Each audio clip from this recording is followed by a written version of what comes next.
When American and Soviet troops began tracking Nazi leaders to bring them to trial at Nuremberg, they often found only the wives. Husbands were either dead or had fled. A fierce debate followed. What should be done with these frightened women? Were they witnesses? Innocent bystanders, accomplices, or perpetrators? All claimed innocence, playing the roles of devoted housewives who cared for children and husbands. In a few cases, that was true. For most, the reality was far more sinister. These were among the vilest and most unrepentant women in history, the Nazi princesses who loved German war criminals. They were tied to the party, often long before meeting their spouses, and in most cases outlived them, keeping the flame of anti-Semitism and racialism alive. Learn what tragic fates awaited these wives, mothers, and mistresses after their beloved Third Reich lost World War II. Welcome to the Marshall Memoirs. Gerda Bormann, the devil's devoted wife. Not every wife of a Nazi leader was herself a Nazi. Gerda Bormann was absolutely devoted to Hitler's ideology and party, arguably the first Nazi princess. Born in 1909 in Constance to a family of party enthusiasts, she was introduced to Uncle Adolf by her father, Walter Buch. If anything, Gerda was even more fanatical than her father, something that became clear after she fell for a stocky, thick-necked man named Martin Bormann, a relative latecomer who joined the party in February 1927. He served briefly as a local press officer before moving into the SA, the party's paramilitary wing, where he first crossed paths with Gerda's father. Gerda fell madly in love. The two married in 1929.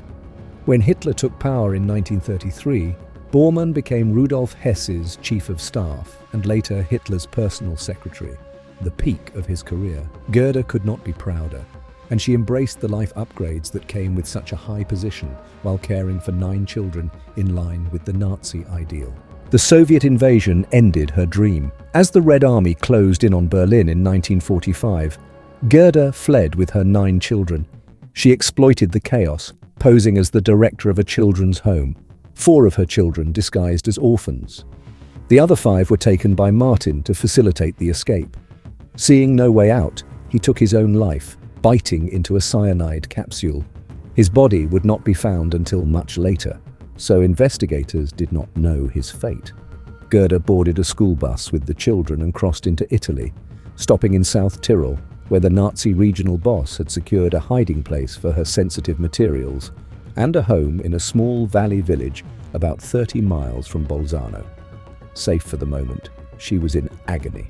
Her sister-in-law, who had made the journey with her, noted that the usually quiet Gerda could not stop complaining about a lower body pain. Settled in Bolzano, they found an Italian doctor who immediately recognized the seriousness of her condition, advanced ovarian cancer requiring urgent surgery. By then, the Allies were on her trail. 2 intelligence agents tracked her down and alerted the British unit in the area. After consulting the doctor, a British army major arrived at her door. Gerda panicked, thinking she would be taken to a concentration camp, but the major assured her she was in no danger. Instead, she was sent to a prisoners of war hospital in Merano. Surgery was performed, but without effect.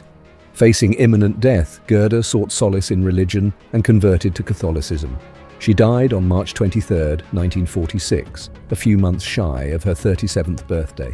Mein Kampf's avid reader, Magda Goebbels.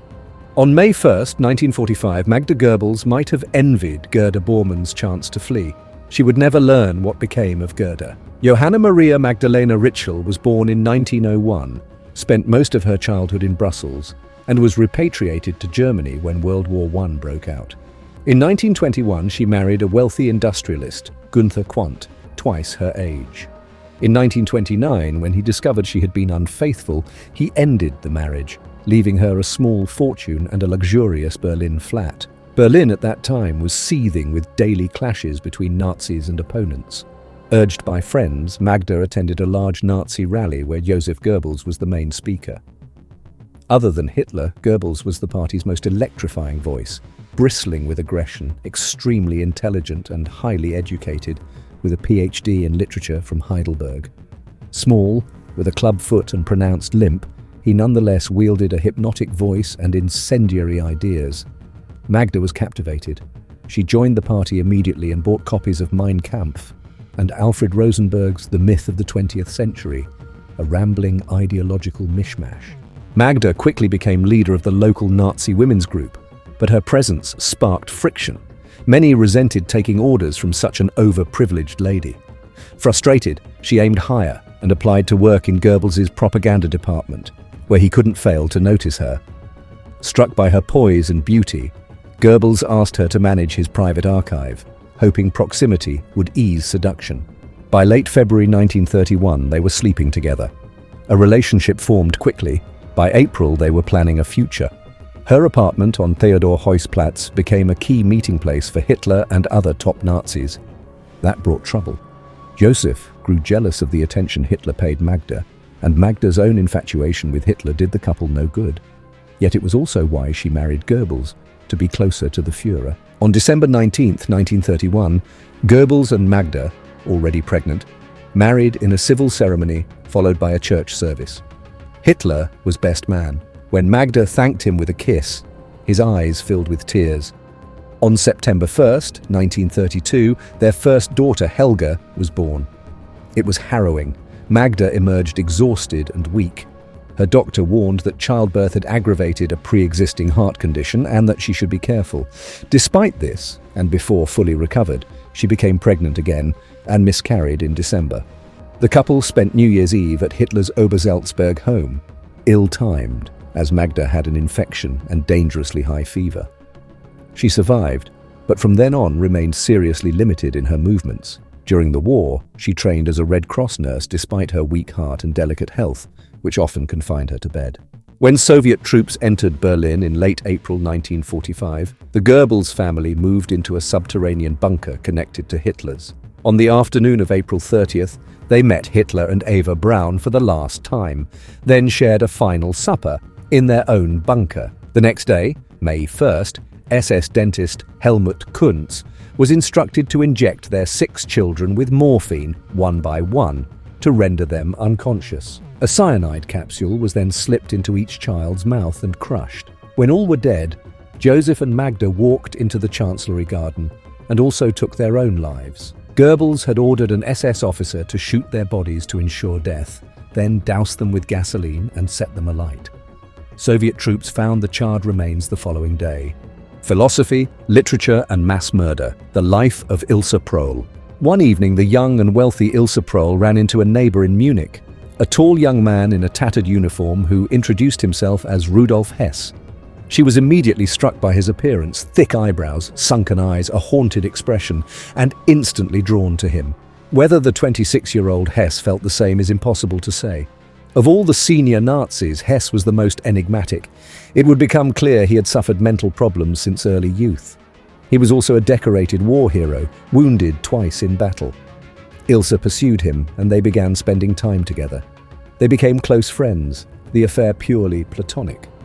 Still a virgin, Hess showed no interest in sex for the next few years.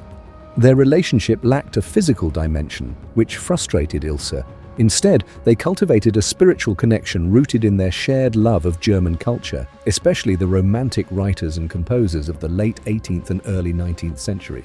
Ilse's favorite writer was Friedrich Hölderlin. By the autumn of 1920, Ilse had completed her secondary studies, begun a part-time university course in German and library science, and started work at an antiquarian bookshop.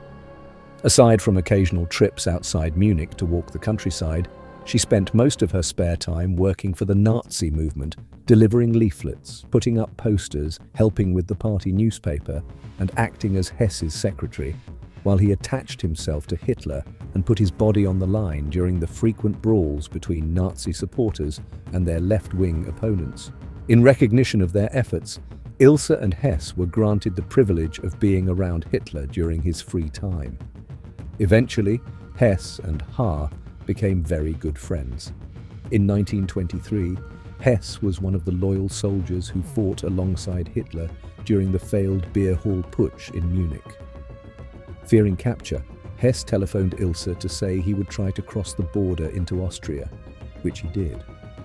Later, he returned to Germany to visit Ilse, but was captured and imprisoned with Hitler and the other instigators. Ilse never failed to show up every Saturday when Hess was allowed 6 hours of visiting time. Hess valued Ilse's loyalty his whole life. After Hess's imprisonment, Ilse and Rudolf married in 1927, and their only child was born in 1937. By then, Hess had been appointed Reichsminister and spent long hours at work. When the war began in 1939, he grew increasingly paranoid, and his mental health declined until, in 1941, he decided to fly solo to Scotland in hopes of negotiating a peace treaty directly with the British government. The British authorities put him in a POW prison instead, and after hearing the news, Ilse took their son and retreated to the town of Hinterland to get away from Munich, and from Hitler's fury at Rudolf, who was considered a deserter. Rudolf Hess was among the first Nazis prosecuted and sentenced at the Nuremberg trials. On June 3, 1947, Ilse Hess was arrested in Munich. Like other wives of war criminals condemned or executed at Nuremberg, she was transferred to an internment camp in Göttingen. On March 24, 1948, she was released and settled in the Bavarian Alps, where she opened a guest house. In 1955, Rudolf was serving a life sentence in Spandau prison, which he visited on weekends. Ilse had always been a dedicated Nazi. Until her death at age 95, she remained loyal to Hitler and his views, and after the war became a well-respected author. She published a popular book in 1952 and followed it in 1954 with Rudolf Hess, Prisoner of Peace, the first of several collections of her correspondence with her husband. Upon his death in 1995, he asked to be buried next to his husband in Wunedel, Bavaria. Margaret Himmler, the silent collaborator. Margaret Boden met Heinrich Himmler during a 3-hour train journey from Munich to Berlin. They struck up a conversation, and by the end of the ride, a connection had been made. After going their separate ways, they began exchanging letters, an almost daily habit that would continue throughout their relationship, largely because they were more often apart than together. Margaret was 8 years older than Himmler. From a comfortable landowning family, she was just old enough to join the German Red Cross in 1914 and become a nurse. After completing her training, she was deployed to a field hospital. Soon after the war ended, she married Himmler. Their wedding plans depended on Margaret selling her share of property she had inherited and using the money to purchase a plot of land. They were going to become farmers, Himmler's long-cherished ambition, but Hitler had other plans for one of his most loyal associates. Himmler went on to a successful career in the Nazi Party, becoming chief of police, leader of the Waffen-SS, and Minister of the Interior during Hitler's presidency. He was also responsible for overseeing the Jew extermination programs. In May 1945, Himmler and Margaret parted and promised to meet again abroad. Himmler was captured and bit into a cyanide capsule, dying almost instantly. Margaret and their daughter Gudrun left the town of Gumund as Allied troops advanced into the area. After the US Army's invasion of Bolzano, Italy in May 1945, Margaret and Gudrun were arrested. They were held in various internment camps in Italy, France, and Germany. During interrogation, it became clear Margaret was not informed about her husband's official business. Later that year, she was called to testify at the Nuremberg trials, where she also claimed innocence. She and Gudrun were released in November 1946. From internment, they took refuge for a time with the Bethel Institution of Bierfeld. Margaret maintained that while she had been Himmler's wife, she stayed far from the spotlight. Nevertheless, the Allied committee monitoring her actions was convinced she likely supported the goals of the Nazi Party and endorsed her husband's actions. Her lawyer insisted during the appeals process that Margaret could not be responsible for her husband's crimes. Between 1948 and 1953, Margaret faced 3 different trials. The final outcome: a judge decided she would not be held accountable for her husband's crimes, despite her proximity to them. On January 15, 1953, she was classified as a beneficiary of the Nazi regime and sentenced to 30 days punitive work. She also lost her pension rights and the right to vote. Their daughter Gudrun left Bethel in 1952, and from the autumn of 1955 onward, Margaret lived with her sister Lydia in Heapen. Margaret told Lydia she hoped only for a quiet life and was content to disappear into obscurity. That is exactly what she did, and when she died on August 25, 1967, at age 74, she took all her husband's secrets with her, including all his affairs. Sleeping with evil. Edwig Potust. In fact, as Margaret Himmler once confessed to an American interrogator, her husband had never been very faithful. His most famous affair was with his 26-year-old secretary, Hedwig Pott, born on February 6, 1912, to middle-class parents who put her through a high-end secondary school where she learned English. Hedwig subsequently earned a degree at the Economics Institute for Interpreters in Mannheim, graduating in 1932. She landed a job as a clerk in a post office. Bored and seeking a challenge, Hedwig applied for a position with the Gestapo's press department in autumn 1935. That still wasn't enough to satisfy her ambitions, and in January 1936, she became Himmler's personal secretary. Hedwig's friends called her Bunny because she was always friendly and upbeat, two things Margaret Himmler had never been. Hedwig enjoyed gymnastics and rowing and was popular with colleagues. In October 1937, she joined other staff members for Himmler's birthday at Lake Teensee and was welcomed into the SS family. As they worked in close proximity, Hedwig and Himmler's relationship developed, and sometime over Christmas 1938, they admitted their feelings for each other. Himmler discussed the affair directly with Hitler, who was famously averse to marriage, but also to divorce. He recommended Himmler continue the relationship, but secretly. For some reason, Himmler did not do this. Instead, he told his wife in 1941 that he had a mistress and wanted children with her. Margaret was sorely bitter, but nonetheless accepted the fact and continued as Himmler's wife. Hedwig had to resign from her duties in 1941, and the Nazi Party found her a place to live in the Mecklenburg Forest, about an hour north of Berlin. Hedwig and Himmler had two children, a boy and a girl. In 1944, he bought her a cottage near Berchtesgaden, where Hitler's famous Eagle's Nest was located. There, she led a bizarre life. Once, she was visited by Gera Bormann and her children. According to Gerda, after tea, Hedwig invited them all to the attic to see something special, furniture made from human body parts. Hedwig explained in detail the process behind the construction of a chair whose seat was a human pelvis and whose legs were human legs that stood on real human feet. Hedwig also had copies of Mein Kampf bound with human skin that had been peeled off the backs of Dau inmates. Gerda remembered that Himmler tried to give Bormann a similarly unique edition of Mein, but he refused to take it. Gerda said it was too much for him. After World War II, POTUS remarried and lived the rest of her life outside the public eye. In post-war interviews, she refused to answer questions about Himmler's role in Nazi war crimes or about her own knowledge of them. When she learned of Himmler's death on the radio, she went into hiding, living temporarily with Eleanor Pohl in Rosenheim, Upper Bavaria. She was arrested that same year by members of the US Army and interrogated for several days in Munich. She claimed complete innocence and wasn't prosecuted. For the rest of her life, she kept quiet about her involvement with Himmler and stayed away from the press. When Himmler's daughter Gudrun found out about her and about her half-siblings, she tried to make contact, but Hedwig refused. Little is known of her post-war life, apart from the fact that she died on September 22, 1994, aged 82, in the city of Bonn-Baden. Gudrun Himmler, the angel-faced neo-Nazi. The third Himmler girl was Gudrun, Heinrich and Margaret's only child. She was famous among her father's acquaintances because everyone thought she embodied the ideal of the pure German race, with her blonde braided hair and delicate features. As the only child of one of the most prominent families in the Nazi cabinet, she enjoyed a luxurious and happy childhood until the end of the war.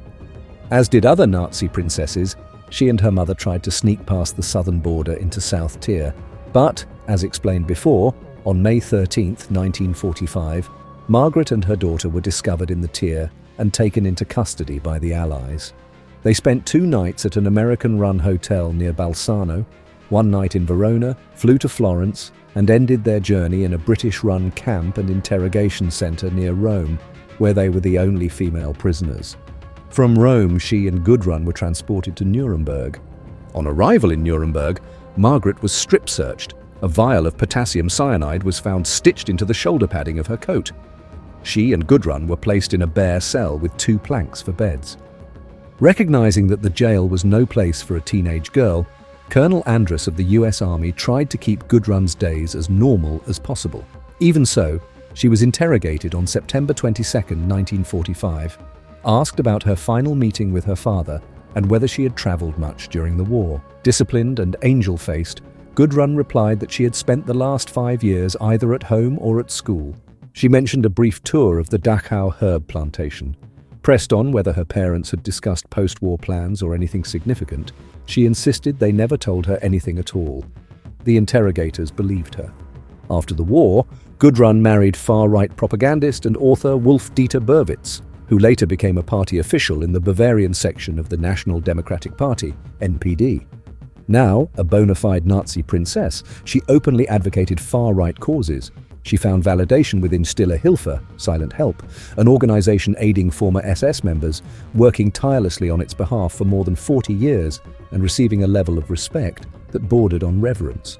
At the same time, she helped set up a barely legal neo-Nazi group for her generation called Viking Youth. In 1958, she attended a gathering of SS veterans and fellow travelers in Austria near an ancient Celtic site in the Bohemian forests. Guest of honor at what became an annual celebration of her father's achievements. From 1961 to 1963, she worked under a false name as a secretary for West Germany's intelligence service, BND, then headed by Reinhard Gehlen, who recruited numerous ex-Nazis for their contacts in Eastern Europe and anti-communist experience. Gudrun died in 2018, still clinging to the belief that Himmler had done no wrong. Hedwig Hoss, more than just a housewife. Not much is known about Hedwig, wife of Rudolf Hoss, the commandant of Auschwitz, beyond her reputation for being reserved and quiet. Her life came under renewed scrutiny thanks to Jonathan Glazer's award-winning film The Zone of Interest, which portrays her as a typical German housewife running a large household while her husband worked long hours. Born in 1908 in Neugratz, Germany, she became entangled with one of history's darkest chapters at 21 through marriage to Hoss. The couple had 5 children: Klaus, Annegret, Heidertrude, Ingeborg, and Hans Rudolf, and moved in 1940 to a villa a few kilometers from the camp, a jarring contrast of domesticity beside industrialized murder. How much she knew remains contested. Some argue she was sheltered and blissfully ignorant inside a privileged bubble. Others point to cracks in that facade. Survivors recalled seeing Hedwig on horseback near the camp. Some accounts claim she received furs and jewelry likely looted from victims. Whether she chose not to know or willed herself not to may never be settled. As Allied forces closed in during 1945, Rudolf tried to disappear. Hedwig stayed with the children, calculating that flight would look suspicious and feigning ignorance. She was captured and interrogated by the British, but her testimony revealed little, and she was never charged with any crime. She did not even tell her own children their father had been hanged at Auschwitz. Her daughter Ingeborg later moved to Franco's Spain, worked as a fashion model, then emigrated to the United States, settling in Arlington, Virginia. It was during a visit to Ingeborg that Hedwig died on September 15, 1989. She was buried under an anonymous tombstone that carried a single word: Mutti, German for mommy. Lena Heydrich, Hitler's biggest fan. Where Hedwig Hoss kept her views to herself, other Nazi princesses broadcast them loudly. Among the youths drawn to Hitler in the early 1920s was teenager Lena von Osten, encouraged by her already Nazi brother to attend a party meeting. One was enough. She embraced the movement's appeal to the young and reveled in its rejection of old Prussian politics, alongside a zealous anti-Semitism. From a once wealthy family whose fortune had dwindled during hyperinflation, Lena left her island home on Fehmarn near Denmark to train as a teacher in the port city of Kiel, boarding with other female students. On December 6, 1930, Lena attended a dull student ball, until she met 27-year-old naval officer Reinhard Heydrich. Tall, blonde, athletic, and striking in uniform, he also had an abnormally large head, narrow eyes, a small mouth, and prominent ears. Lena was intrigued and agreed to meet him the next day. Beyond a powerful physical attraction, they shared something else: a fierce determination to escape their pasts and forge their own destinies. On arrival in Nuremberg, Margaret was strip-searched. A vial of potassium cyanide was found stitched into her coat's shoulder padding. She and Gudrun were placed in a bare cell with 2 planks for beds. Colonel Andrus of the US Army tried to give the teenager something like a normal routine, but interrogation came anyway. On September 22, 1945, Gudrun was asked about her final meeting with her father and her wartime movements. Disciplined and angel-faced, she said she'd spent the past 5 years at home or at school. She mentioned a brief tour of the Dachau herb plantation. Pressed on whether her parents ever discussed post-war plans or anything significant, she answered that they told her nothing. The interrogators believed her. After the war, Gudrun married far-right propagandist Wolf-Dieter Berwitz, who later became an NPD official in Bavaria. Embraced as a bona fide Nazi princess, she advocated for far-right causes and found her home in silent help, working for decades on behalf of former SS members and receiving near-reverential treatment. She also helped set up the barely legal Viking youth group. In 1958, she was guest of honor at an SS veterans gathering in Austria that became an annual celebration of her father's achievements. From 1961 to 1963, she worked under a false name as a secretary for the BND, then headed by Reinhard Gehlen, which hired numerous ex-Nazis for their Eastern Europe contacts. Gudrun died in 2018, still insisting her father had done no wrong. Hedwig Hoss, more than just a housewife. Hedwig, wife of Rudolf Hoss, commandant of Auschwitz, was reserved and quiet, yet her life sat beside a crime scene. Born in 1908, she married Hoss Young and bore 5 children: Klaus, Annegret, Heidertrude, Ingeborg, and Hans Rudolf. In 1940, the family moved to a villa a few kilometers from Auschwitz, domestic harmony shadowed by industrial killing. How much she knew remains contested. Some say she was sheltered and blissfully ignorant. Others recall her on horseback near the camp and claim she received gifts of furs and jewelry, likely looted from victims. As 1945 closed in, Rudolf tried to vanish. Hedwig stayed, judging flight suspicious, and feigned ignorance. Captured and interrogated by the British, she revealed little and was never charged. She did not even tell her children that their father had been hanged at Auschwitz. Ingeborg later moved to Franco's Spain, modeled, then emigrated to the United States and settled in Arlington, Virginia. Visiting her there, Hedwig died on September 15, 1989. Her grave bore a single word: Mutti. Lena Heydrich, Hitler's biggest fan. They were stubborn, ambitious, and contemptuous of inferior people. Lina was a fervent Nazi even before meeting Reinhard and complained that her husband hadn't read Mein Kampf. After his discharge from the Navy due to their relationship, she urged him to join the new SS. A meeting with Himmler sealed it. He was hired on the spot to lead SS intelligence. His career soared until his assassination during the occupation of Czechoslovakia. After the war, Lena was interrogated. Despite her open commitment to Nazism, no specific crimes could be pinned on her, and she was cleared. In 1956 and 1959, she sued West Germany and won a substantial pension on the grounds that her husband, a police general killed in action, entitled her to it. Tried in absentia in Czechoslovakia and sentenced to life, she was never extradited. She remarried in 1965. Her second husband died 4 years later. Lena lived until 1985, publishing books and articles defending her late husband. The 2 wives of Hermann Göring. Hermann Göring, alone on this list, married twice. Nazi officers were expected to keep affairs private, and divorce was taboo, but Göring's elite background made him useful to Hitler as a bridge to the military and aristocracy. Introduced in 1922, Göring was less persuaded by ideology than by Hitler's power over crowds. The party offered him a chance to be a big fish in a small pond, sealed by his Swedish wife, Karin, an ardent anti-Semite who worshipped Hitler like a Norse hero. She cemented the bond between the 2 men. Göring became a leading Nazi, founded the Gestapo, and later commanded the Luftwaffe. Propaganda turned Karin and Hermann into a romantic showcase couple, but she was sickly. After her mother's sudden death in September 1931, Karin traveled to Sweden and suffered a fatal heart attack on October 17th, just before her 43rd birthday. Göring carried on, as Karin would have wanted. On tour, he met actress Emmy Sonnemann, the opposite of Karin in everything but beauty. Emmy presented herself as apolitical, happier discussing theatre, books, and art than statecraft. Yet, through Göring and Goebbels' machine, she became the Reich's first lady. After the war, that visibility brought consequences: a 1-year prison sentence, loss of 30% of her assets, and a 5-year stage ban. She later settled quietly in a small Munich flat. Hitler's toxic love, Eva Braun. In 1930, Hitler asked Martin Bormann to secretly investigate the ancestry of a 17-year-old assistant at Heinrich Hoffmann's photo studio, Eva Braun. Hitler wanted to be sure she was Aryan. She was. The complication: his toxic involvement with his half-niece, Geli Raubal. Jealous and controlling, he forbade Geli time alone with any man but himself.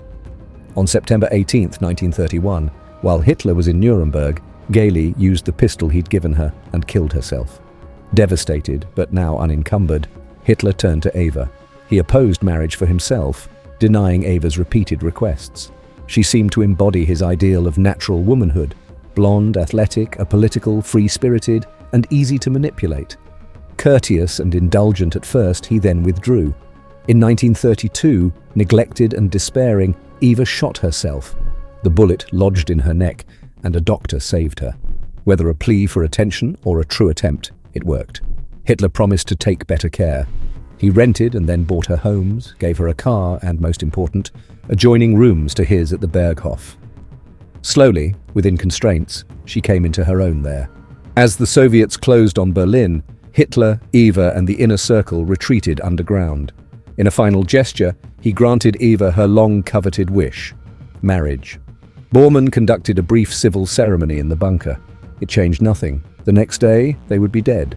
Eva spent the day saying goodbye. News of Mussolini's public execution erased any hope of escape. Hitler sat with her and discussed the end. They made a pact. There was no point in living. It is commonly accepted that Hitler shot himself after witnessing Eva ingest a cyanide capsule. Their bodies were carried outside, doused with gasoline, and burned. The remains were buried in a shallow grave in the Chancellery Garden. Soviet troops later found the charred corpses and secretly took them, fueling decades of rumors that they had escaped. Only in the 1970s did the Soviets acknowledge possession. By then, nothing remained to study. Before the end, Eva wrote her sister Gretel a letter. She said she'd had a happy life and that dying at the Führer's side spared her the horrors to come. She slipped the note into an envelope and gave it to Hannah Reich. Gretel Braun, from stardom to obscurity. In 1944, Himmler protégé Hermann Fegelein, a dashing, sadistic SS cavalry officer, married Gretel Braun. 6 months later, as the Soviets massed at the Reich's borders, Fegelein deserted, planning to flee Berlin with another woman and stolen gold. He was caught and executed, just hours before Hitler and Eva killed themselves. Gretel, part of Hitler's inner circle since 1930, had lived comfortably as a schoolteacher's daughter in a middle-class family.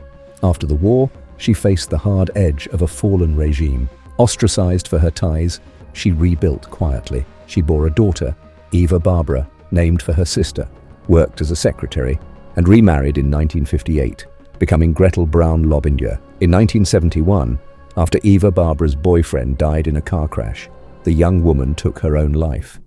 Gretel died in 1987.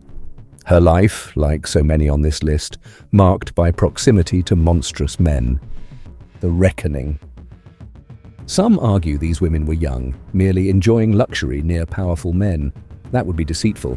Most, Gretel and Eva included, were accomplices, often collaborators. They shared the ideology, encouraged atrocities, and sometimes pressed their husbands to go further. After the war, some, like Eva Braun and Magda Goebbels, took their own lives. Others were imprisoned or sanctioned as accomplices. Whatever the outcome, one thing is certain: these women bear part of the responsibility for some of the worst crimes in human history.